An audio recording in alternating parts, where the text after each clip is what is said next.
Bismillahirrahmanirrahim. Assalamualaikum warahmatullahi wabarakatuh.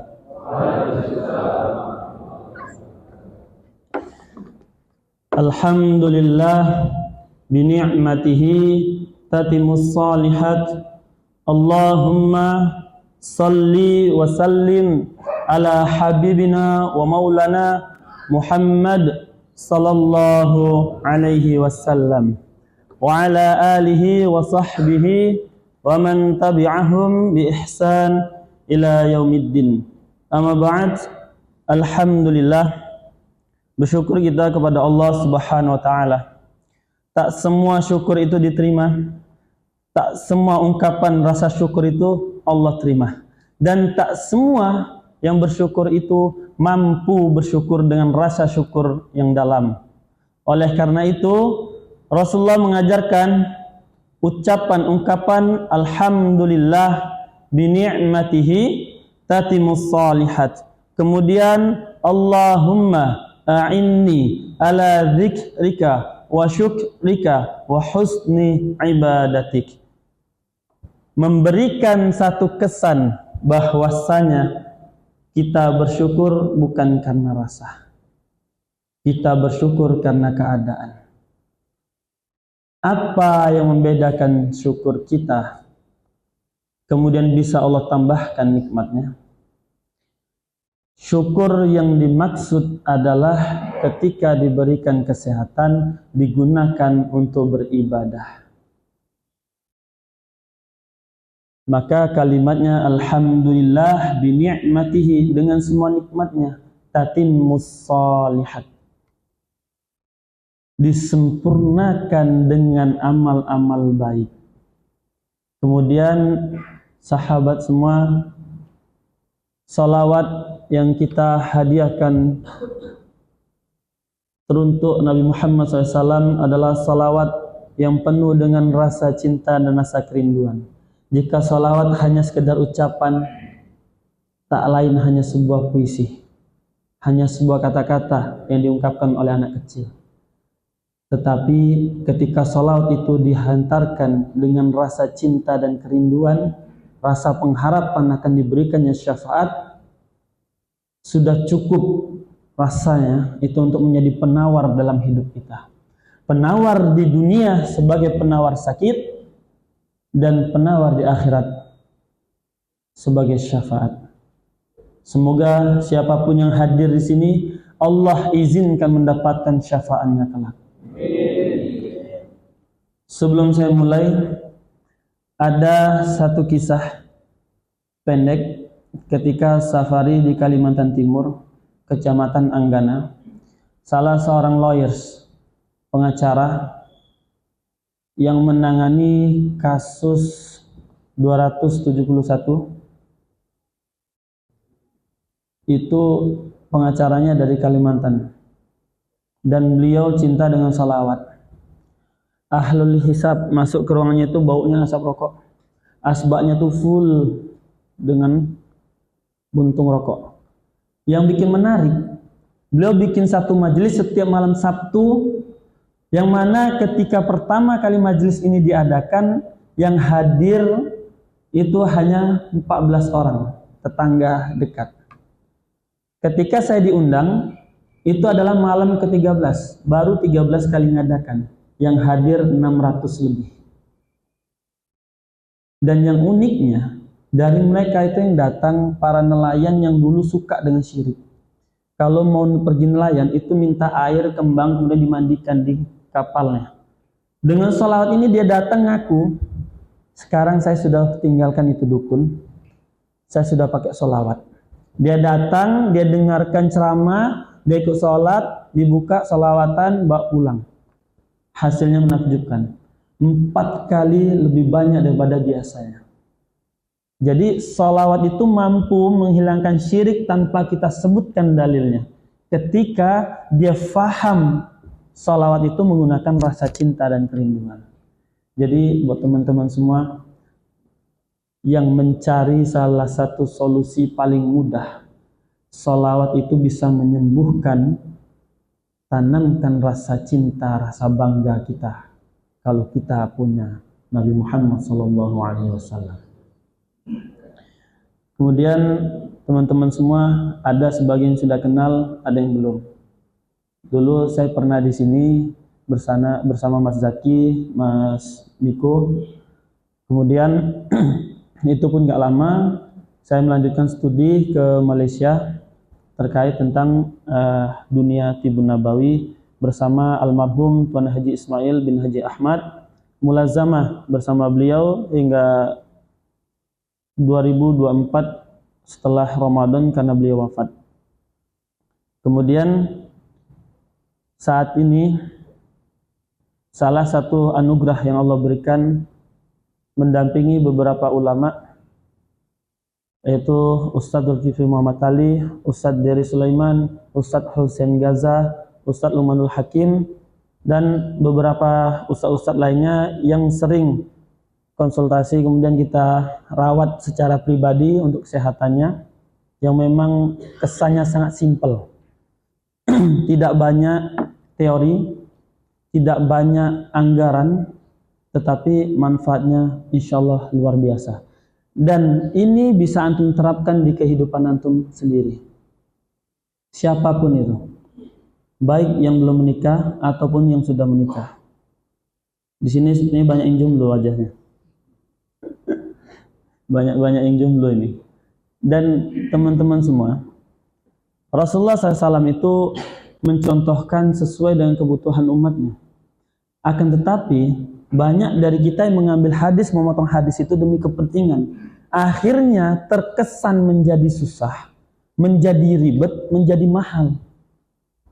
Yang salah bukan di hadis, yang salah bukan di kita yang baru belajar, yang salah yang pertama kali mengambil potongan hadis itu. Sehingga kesannya susah, kesannya lama. Herbal itu lama, herbal itu mahal. Kenapa obat kimia lebih cepat reaksi ke tubuh daripada herbal? Ada yang pernah berpikir seperti itu? Hari ini kita hidup di akhir zaman, di mana semua lini kehidupan kita terbilang tidak ada satupun makanan yang bisa disebut makanan sehat. Mulai dari tanaman tak pernah bisa terhindarkan dari namanya pestisida, pupuknya. Kemudian dari makanan itu sendiri, baik yang olahan ataupun yang sudah ada, tak pernah lepas dari namanya bahan-bahan kimia sintetik. Maka di dalam satu ilmu perawatan ada disebutkan like your life, racun itu menawarkan racun. Kimia reaksinya lebih cepat karena sebelumnya makan kita adalah kimia. Jadi konsep yang saya bawa sehat ala Rasulullah ini, bagaimana orang yang sudah terbiasa makan kimia, makan herbal, reaksinya cepat. Bahkan lebih cepat, lebih dahsyat daripada pakai kimia. Kita berangkat dari ayat surat Al-Baqarah, surat kedua, ayat 168, dan disusul dengan surat Al-Baqarah, masih surat kedua, ayat 172. Ada yang bisa bacakan? Yang 168-nya. Ada yang hafal? Ya ayuhan nas, kulu mimma fil ardi halalan tayyiban, wala tattabi'u khutuwatis syaitan. Kemudian ayat 172-nya, ya ayyuhalladzina amanu. Yang di 168 kalimatnya panggilannya an-nas. Kemudian yang di 172 panggilannya amanu. Panggilan dengan yang berbeda, isinya pun berbeda. Yang an-nas itu menyebutkan dua, ya ayuhan nas kulu mimma fil ardi halal tayyiban. Halalnya dulu baru tayyib. Kalau yang di amanu langsung tayyib.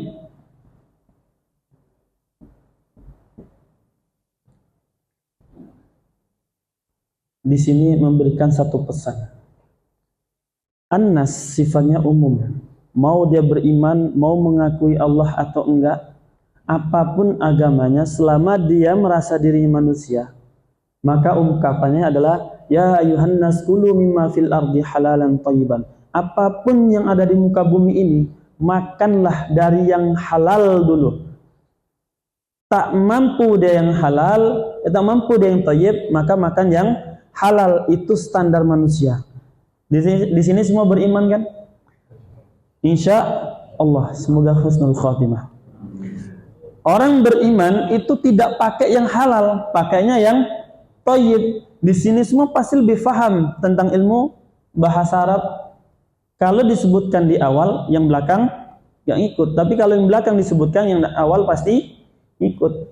Yang halal belum tentu thayyib, yang thayyib sudah pasti halal. Sama kalimatnya ketika panggilan ya ayyuhar rasul kulu minat thayyibat, sama kedudukannya.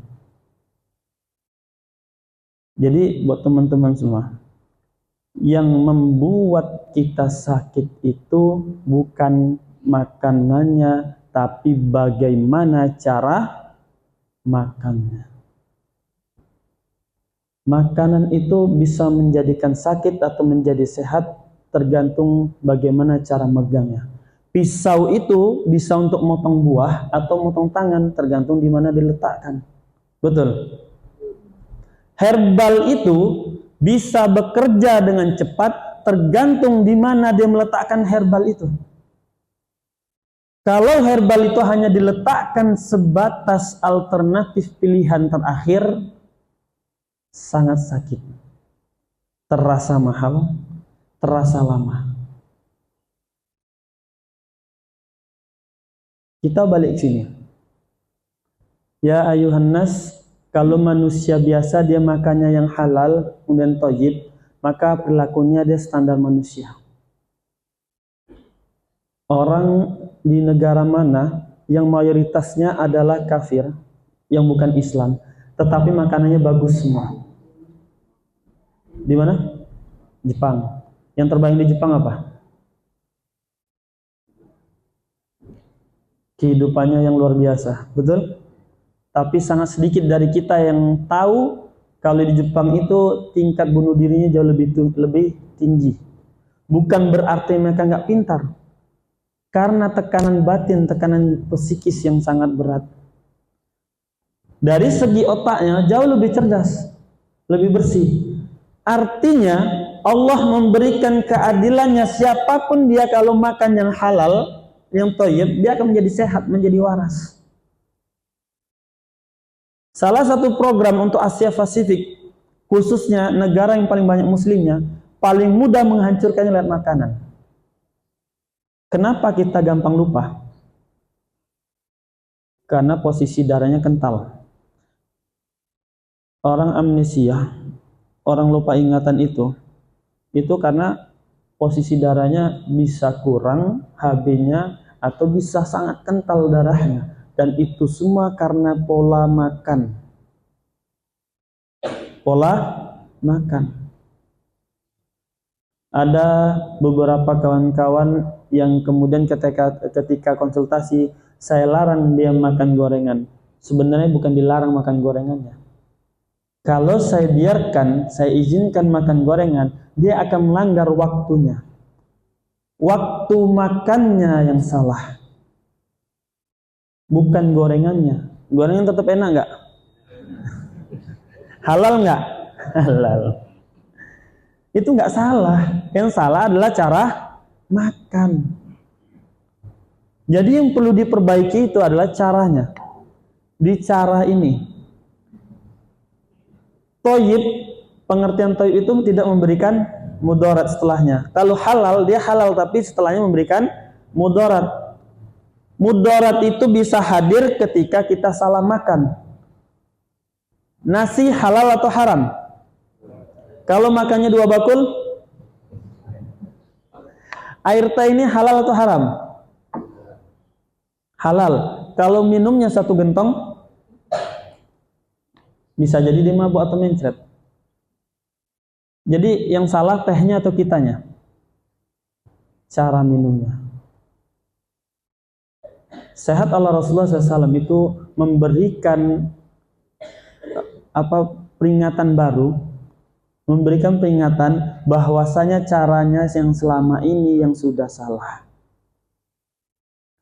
Yang pertama, setelah tadi makanan konsep ini, kalau mengaku beriman pakai yang thayyib. Thayyib itu caranya baik, masaknya baik, waktunya baik. Kalau halal, secara zatnya semuanya halal, mendapatkannya halal, tetapi cara penempatannya yang tidak pas dan tepat. Itu satu. Kemudian yang membuat kita sering sakit, pola kita ketika dalam keadaan tidur dan cara beraktivitas sehari-hari. Tidur sepertinya sepele. Banyak yang lupa posisi ketika tidur. Awalnya mereng ke kanan, tapi pas sudah bangun kadang telungkup. Kadang di mana-mana. Dan buat teman-teman semua, orang yang paling banyak dapat gangguan psikologis adalah yang mereka jam tidurnya rusak. Satu.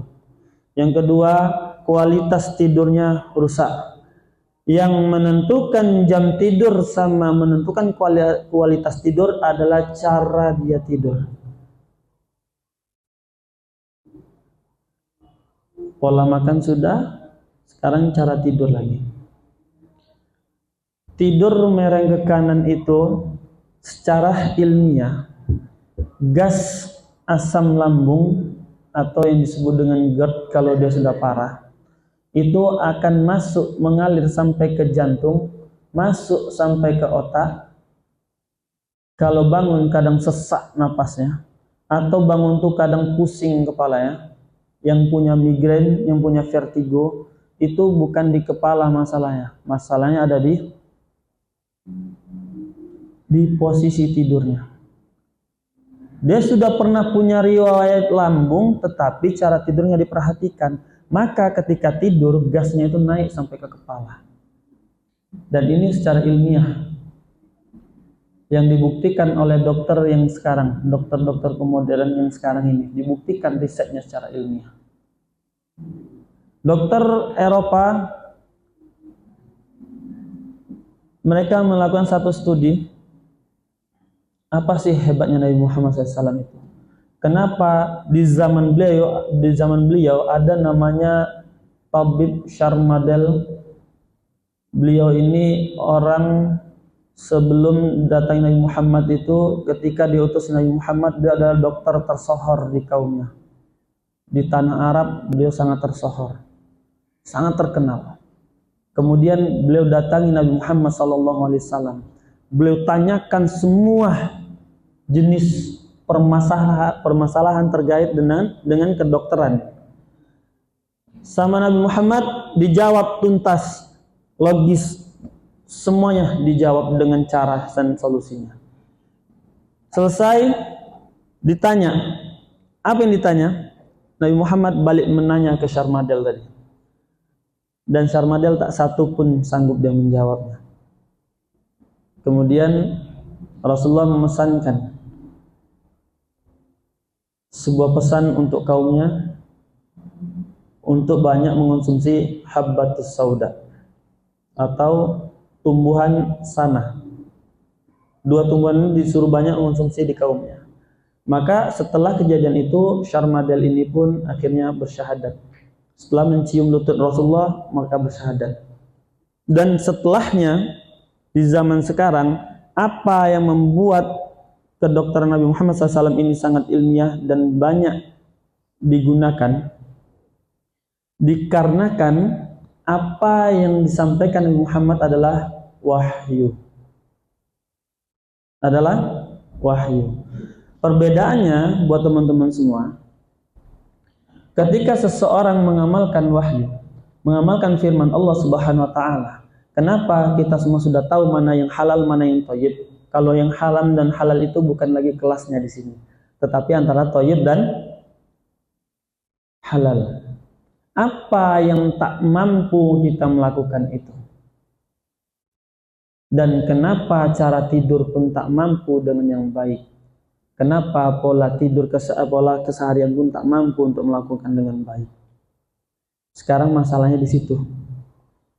Kalau dari A sampai Z insya Allah sudah paham, sudah sering mendengarkan kajian tentang kesehatan, sudah sering melihat bagaimana edukasi kesehatan, tetapi masalahnya di mana?